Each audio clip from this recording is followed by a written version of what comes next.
The 70s were a wild era. And while all this was going on, Bill Cosby raped 54 people.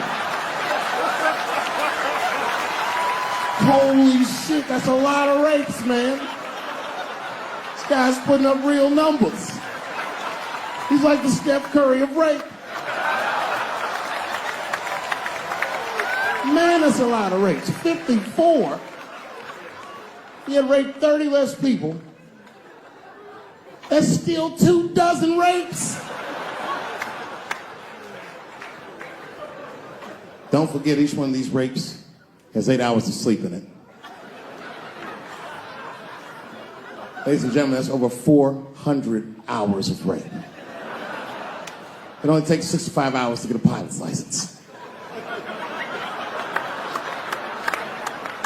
If rapes were aircrafts, this nigga's Top Gun for sure.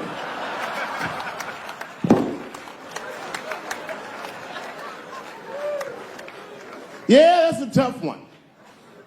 You know, and I was on stage not too long ago. I was in Syracuse, New York. Yeah, well, yeah, for Syracuse, but the show didn't go so good. All because I was talking about Bill Cosby a little bit. Not a little bit, I'll be honest. Talked about him for like maybe 25 minutes. And a woman stood up in the back of the room and she screamed out, "You are a fucking asshole for saying these things." I know. Instantly, I felt, like bad. Not bad about what I was saying. I just felt bad, like, oh, that's too bad she doesn't like the show. I didn't realize it at first. But not only did she say that, she was rushing the stage. By the time I just saw this shadowy figure fucking charging up the aisle towards me in full fight mode. I was horrified. I said, oh my God. I'm gonna kick this bitch in the face.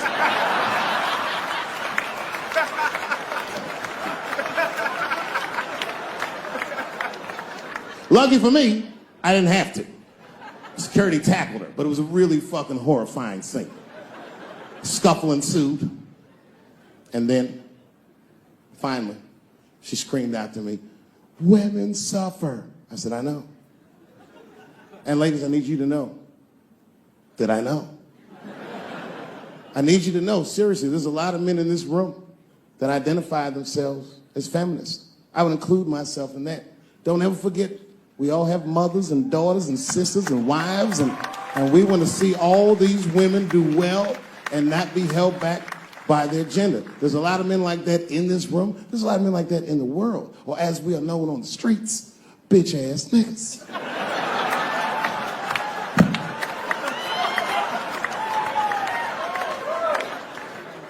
But as this woman was wrestling and screaming at me, I started to take offense. And I'm gonna be honest, race was involved. She was a young white woman.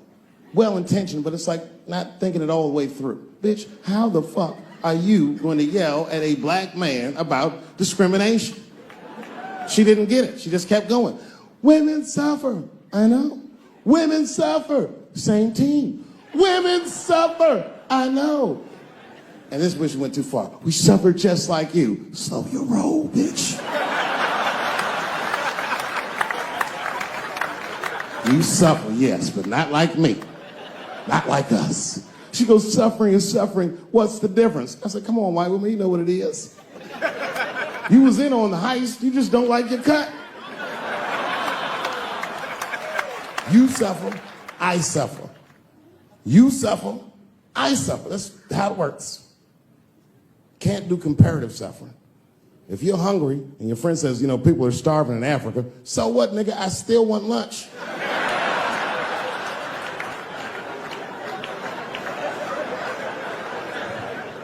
Black people know about comparative suffering, and you know this is a fucking dead-end game. Blacks and Jews do that shit to each other all the time.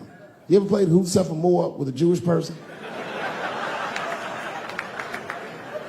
It's a tough game. Whenever you think you got the Jewish guy on the ropes, that motherfucker will be like, well, don't forget about Egypt. Egypt? God damn, nigga, I didn't know he was going all the way back to Egypt.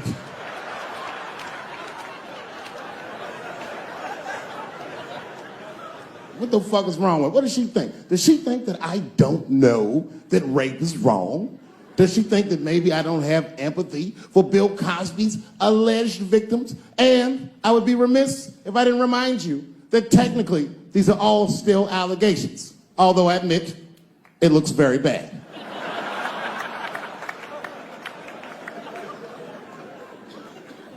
But perhaps, if she looked at it correctly, she would have empathy for me, the man she was attacking. 42-year-old black comedian. Obviously, Bill Cosby was a hero to me. And she doesn't know what it feels like to think that your hero might have done something so heinous. My God, you can't imagine. It'd be as if you heard that chocolate ice cream itself had raped 54 people.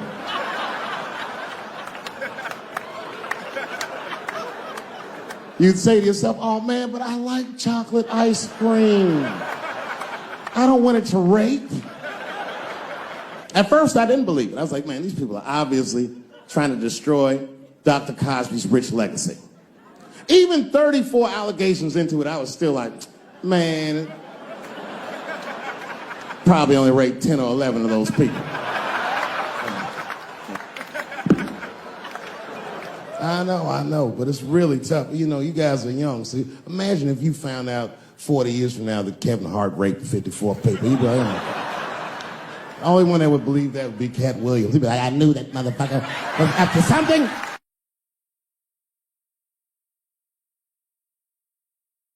My wife's friend, Stuart, told me that. My wife has a lot of gay friends. Stuart's their leader.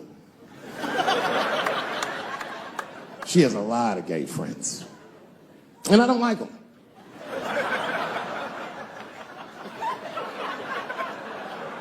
Not because they're gay, I'm just judging them on the merits of their character. They're just not nice dudes. They're fucking rude house guests. They're sitting on my couch, giggling with my wife, eating my motherfucking macaroons. And I come in, they act like the party's over. Hey, Stuart, what's going on? This guy talks to me the way a cat would speak if a cat could talk.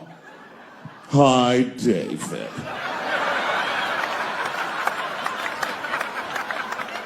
Stuart, what's all the beef, man? What's going on? He always wants to have some kind of gay political argument. The last one was about a petition in federal court to take the words husband and wife out of the law. I said, well, why would you want those words out the law? He said, because it discriminates against same-sex couples. I was like, niggas, please save me the semantics. Just trust me. Take your chips and get the fuck out of the casino. You're about to crap out. Just go outside, talk that over amongst yourselves, and whichever one of you is gayer, that's the wife.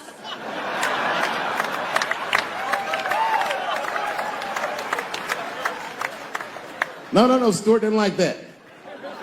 Stuart educates me about this movement, you know what I mean? I didn't even know shit about it. He told me it's called LBGTQ.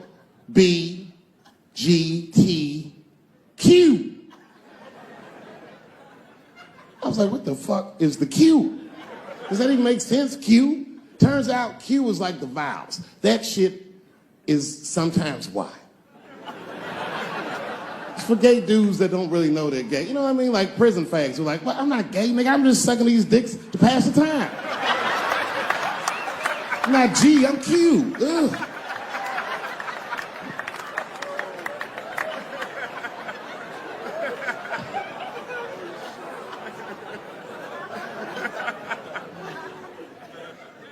I think, okay, again, of all those letters, the T has the toughest road ahead. In fact, I think the T should stand for tough road ahead.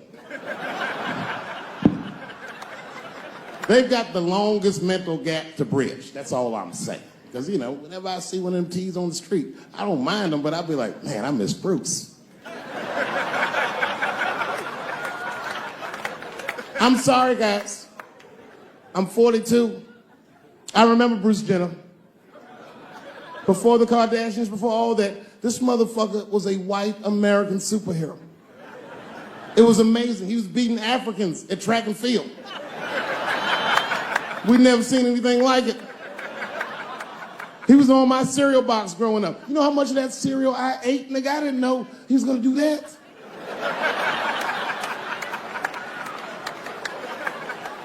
I knew before you guys knew. I heard things on the street in Hollywood. You know, you just be out, see people. Hey, what's up, Kanye? Why the long face? Nigga, you'll see. I got 2 mother-in-laws now. And when I heard he was gonna do it, I was scared. I didn't think the public was ready. I didn't think the media was ready. And you know what? I was wrong. Not only did the public embrace him, but the media was nice. I'd never seen anything like it. Welcome to the world, Caitlin. So long, Bruce. Hello, Caitlin. I was shocked. Is this happening? Wait a minute, is this a time in American history when an American can make a decision for themselves? And even though other Americans don't understand it, they'll support it and let this person live a happy life? Is this what's happening? If it is, then good for America. That's Dave Chappelle, the American. Although Dave Chappelle, the black American, he was a little jealous. I was like, how the fuck are transgender people beating black people in the discrimination Olympics? If the police shot half as many transgenders as they did niggas last year, it'd be a fucking war in LA. I know black dudes in Brooklyn, hard street motherfuckers that wear high heels just to feel safe.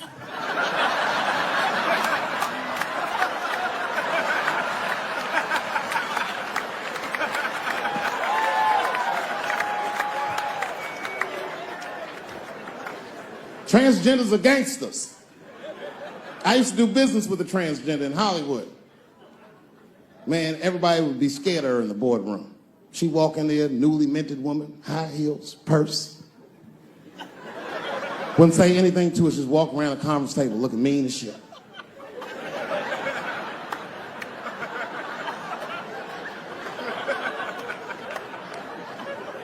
And then she walked to the head of the conference table, stare at us all. Reach in a person, pull her old dick out and throw it on the table. Let's talk business, gentlemen. Ah!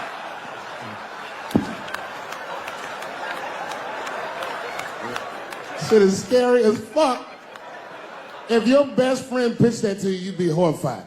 Yo, nigga, let's go to the hospital and cut our dicks off and make pussies out of them shits. What? Can't we just get matching jackets or tattoos or something? Sure, that's what you want to do? There's only one way to find out, nigga. Wu-Tang, bow, bow.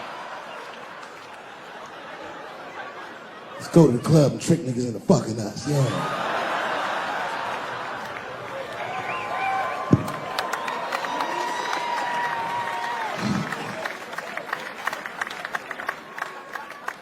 I was sitting back there, I'm smoking, drinking with the stars. And then 2 Hollywood movie producers came over right to me. Oh my God, Dave Chappelle, said the leader one. He was obviously gay. Some guys you can just tell. The other one seemed like a money guy, like maybe he was from Texas or some shit. But the gay one was definitely the leader because he did all the talking. And then he hit me with, so David, do you have any movie ideas that you would like to pursue? The truth is, I don't. But if you know the game, you're not supposed to tell motherfuckers you don't have ideas. I was like, yeah, man, I got plenty of ideas. And he called my bluff. Really? Like what? Huh?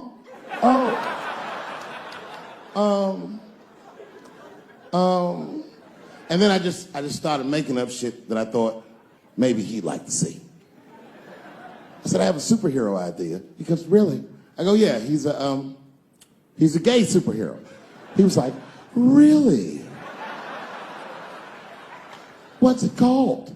Huh? Oh, it's called Same Hero, New Boots. It's about a gay sous chef in San Francisco. He gets bit by a radioactive rat on his shift when he's taking out the trash. And is blessed with powers beyond his wildest dreams. Supersonic, gay kind of powers. And he starts saving everybody in San Francisco. But at first, he only saves gay people. Later, he saves everybody, and the whole city just falls in love with him. The only problem is, no one remembers him when he saves them.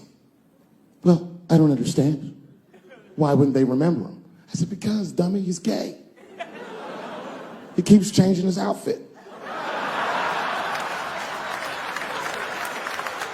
People come up, thanks for saving, mister.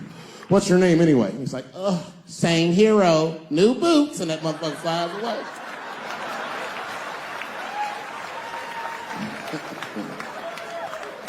He was like, I like it a lot. The Texan didn't like that shit at all. He was upset. That's impossible, gay superhero. I said, what? Well, I have others. I have a superhero you love because he's stronger than Superman and he fights for truth, justice, and the American way like Superman, but more than Superman. He beats up Mexicans for no reason.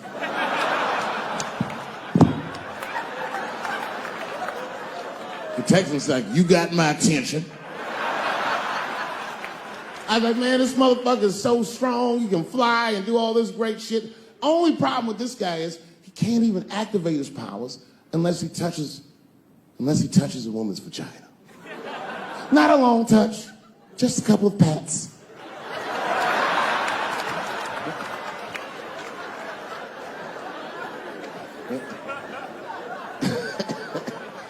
He said, well, what's the problem with that? I said, well, the problem, sir, is that our hero is not, he's not a handsome man. And he's often short on cash.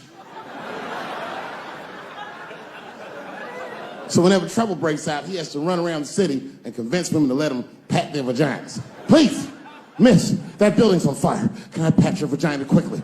People are dying, but he can't tell them exactly why. Ugh, get away, you're gross. Please, miss, people are dying. Just a couple of pats. Ugh, gross, get away.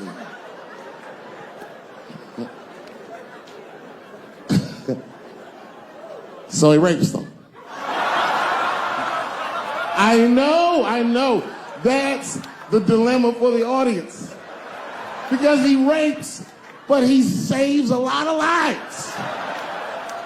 And he saves way more than he rapes, and he only rapes to save. But he does rape. I didn't realize it, but the whole green room was looking at us. All the celebrities were disgusted. Oh. That guy from Texas was like, here's my card. Call me on Monday. That worked out. The second time I met O.J. Simpson.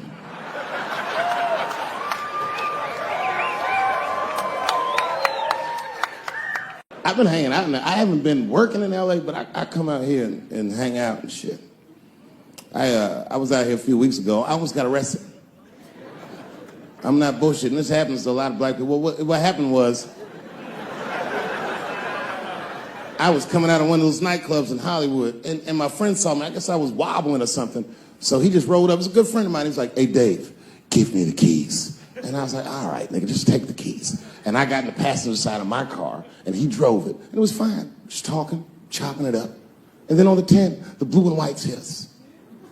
Now, I should tell you, the friend that was driving me was black, which really doesn't have anything to do with the story, other than to let you know there was fear in the car. Not my fear. I'm black, but I'm also Dave Chappelle.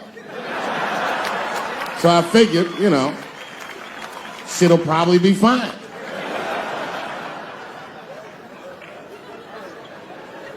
Traffic stop started off on the right foot. Cops came up to the driver's side. Hi, how you guys doing? And he recognized me immediately. Oh, Dave Chappelle. And I looked at my friend like, we getting out of this shit.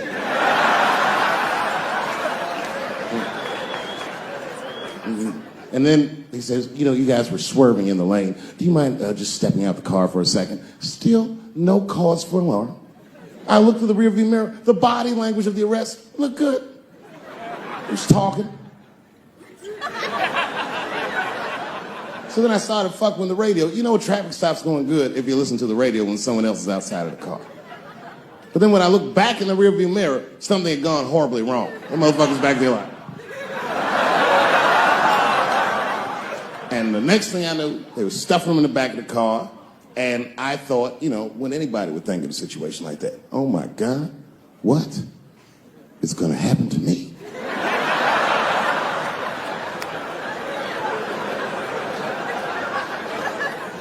And the police walked up to the window.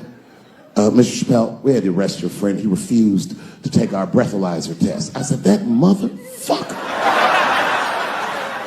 Not complying, that's odd. So, officer, what's gonna happen to me? Well, you're fine. We're just gonna have to ask you to step out of the car so we can impound the vehicle, and we'll arrange for you to have a ride home. I said, oh, well, nah, I would rather you just give me the keys. They said, well, Mr. Chappelle, your friend already told us he's your designated driver. We can't let you drive in this condition. I was like, no, nigga, I'm good. I'm good. And then suddenly the shit turned into Vegas. He was like, I'll let you blow for it. I said, excuse me? He said, if you blow on my breathalyzer. I said, oh, nigga, I thought you was trying to get your dick sucked. What's going on?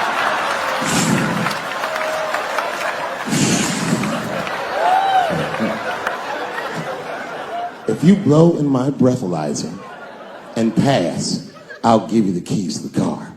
I said, set him up, nigga, let's play. And I blew in that thing, and it made a noise. I said, uh-oh. And he looked at it, he said, oh, well, Mr. Chappelle, I guess you're free to go. I said, I am. I didn't know that thing didn't pick up weed. I drove home on the 30 miles an hour. Yeah, no, it all worked out. It all worked out. You know what? It's been 10 years since the last time I played Los Angeles, if you can imagine. I know, I've been gone for a very long time. And unbeknownst to you, it was a difficult 10 years. I'm not going to take you through all the agony I've been through, but it was tough. Some of it you might have seen. I don't know if you ever saw on TMZ the big headline, Dave Chappelle, drunk on stage in Detroit. Well, if you saw it, I wasn't drunk. I had smoked some reefer with some rappers. Yeah. I don't know if you know anything about hanging out with rappers, but their weed is very strong. Stronger than what I was accustomed to. The article goes on to say I was booed off stage, which is also incorrect. I was booed. I did not leave. It was a long bump. It was a fucking nightmare. 2 puffs of weed, that's all it was. 2 puffs. I never had that happen. When I take 2 puffs of weed, I looked at the guy next to me, I was like, I'm gonna bomb, nigga, I can feel it.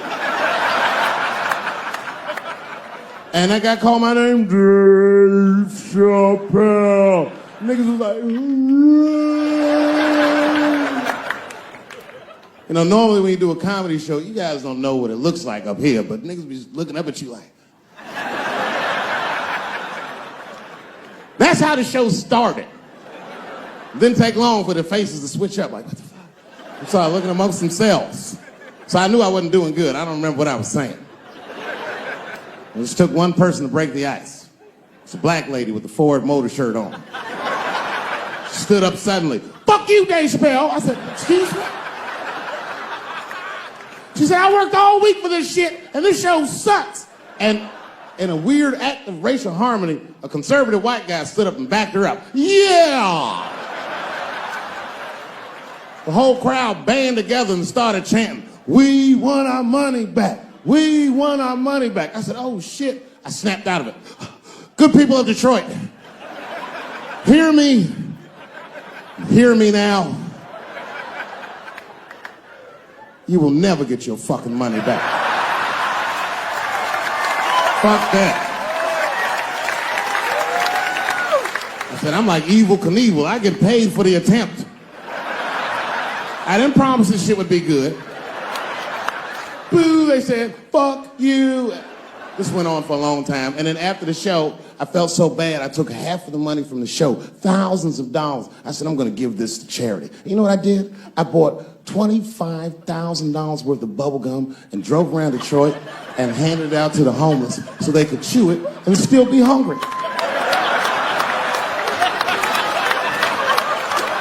I was very mad at Detroit that night.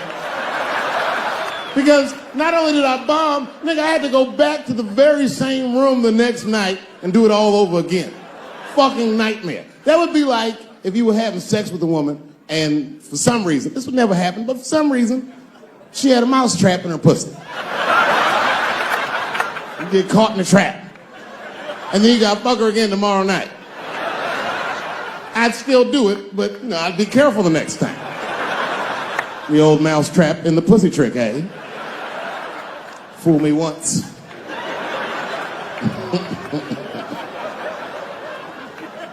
Yeah, it was a tough time. And I wanted to give up sometimes. I almost did give up, but then right before I gave up, I decided not to. But I made the call. They answered the phone. Hello? Dancing with the Stars. I said, not yet. Not yet. Yeah. Oh, if you see me on that shit, it's over. Trust me. My spirit is broken. If you see me waiting for them judges,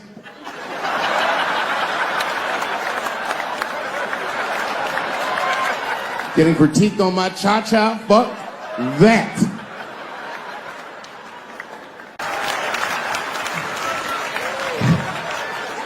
I knew Kevin right this happened. That's fuck. I was mad at Kevin too, though. You know why? Okay, first of all, I didn't even know Kevin was as successful as he was. I found that shit out the hard way. I was at home and my son busted and he said, Dad, I need $250. He's only 12 years old, so I freaked out. What's going on, nigga? Somebody trying to kill you?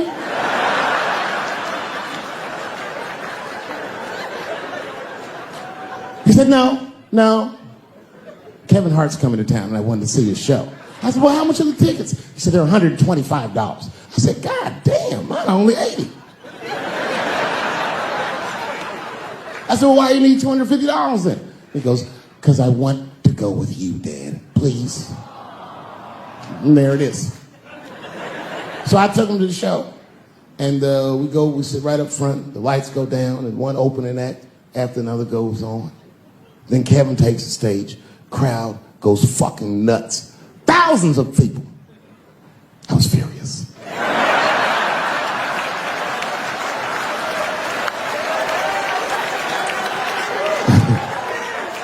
The longer the show went on, the madder I got. Because his show was fucking outstanding. It was maddening. These people were fucking holding their stomachs. My son was slapping his knee. I'm like, oh, nigga, I do this too.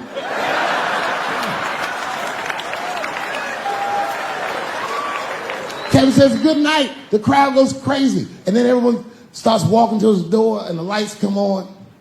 And then my son is just standing there looking at an empty stage. People are pushing past me and nobody's recognizing me. I'm like, man, this place fucking sucks. I said, come on, son, let's get out of here. And then my son looks back at me and he says, Dad, please, I have to meet him. I was like, oh my God. So I took him backstage. I've known Kevin for years, but can you believe I was scared to knock on his dressing room door? I almost said, son, I haven't seen him for a long time, but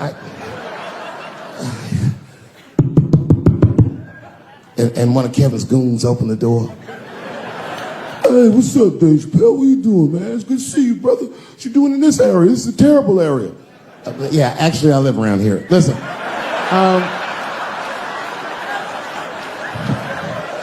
Is Kevin here? My son just wanted to meet him real quick.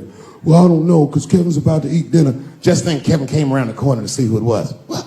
Oh, shit. What's up, Dave? Come on back. I was just about to have dinner. I don't know if you guys ate, but you're welcome to join me if you like. And then my son pushed past me some cold shit. He goes, actually, Mr. Hart, we haven't eaten in several hours.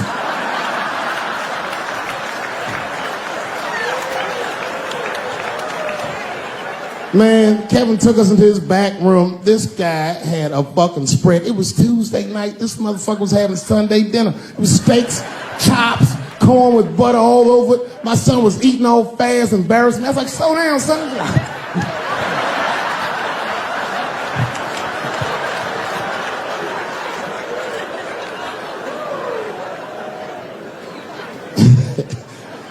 Then I looked over in the corner and there was a box.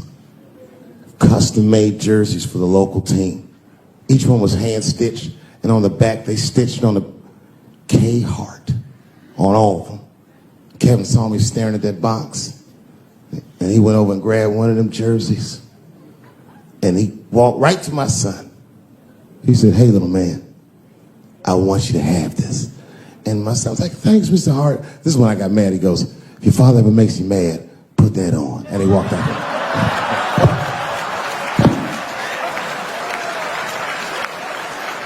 Oh, that was some cold shit. Then I realized, I looked up what Kevin made on Google. I couldn't believe that shit.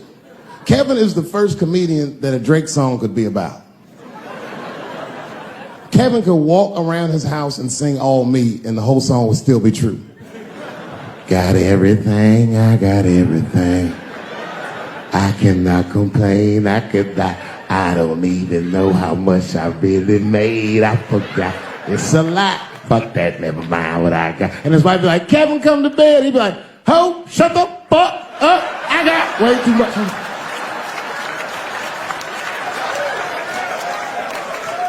You know how much money you have to tell a girl to shut the fuck up?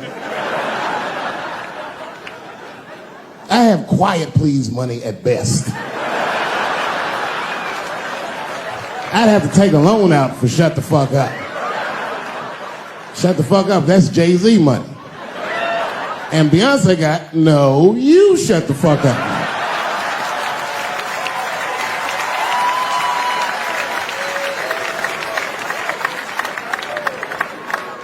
Let's not forget, I've never met Bill Cosby, so I'm not defending him. But let's just remember that he has a valuable legacy that I can't just throw away. I remember that he's the first black man to ever win an Emmy in television. I also remember that he's the first guy to make a cartoon with black characters where their lips and noses were drawn proportionally. I remember that he had a television show that got numbers equivalent to the Super Bowl every Thursday night. And I remember that he partnered up with a clinical psychologist to make sure that there was not one negative image of African Americans on his show. I'm telling you, this is no small thing. I've had a television show. I wouldn't have done that shit. Gave tens of millions of dollars to African American institutions of higher learning, and is directly responsible for thousands of black kids going to college. Not just the ones he raped.